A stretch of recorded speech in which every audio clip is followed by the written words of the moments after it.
زکام کے بارے میں نبی صلی اللہ علیہ وآلہ وسلم کی یہ بات شاید آپ نے پہلے کبھی نہ سنی ہو۔ ام المومنین حضرت عائشہ رضی اللہ تعالیٰ عنہما فرماتی ہیں کہ رسول اللہ صلی اللہ علیہ وآلہ وسلم نے ارشاد فرمایا، ہر شخص کے سر میں جذام کی ایک رگ ہے جس میں خون جوش مارتا رہتا ہے۔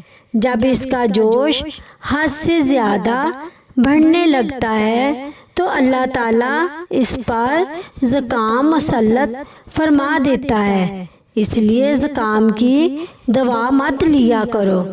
یہ حدیث ہمیں یاد دلاتی ہے کہ انسان پر آنے والی ہر تکلیف اور بیماری اللہ تعالیٰ کے حکم سے آتی ہے اور اس کے پیچھے کوئی نہ کوئی حکمت ضرور ہوتی ہے۔ ایک مومن کا کام یہ ہے کہ وہ ہر حال میں اللہ تعالیٰ پر بھروسہ رکھے اور صبر کا دامن نہ چھوڑے۔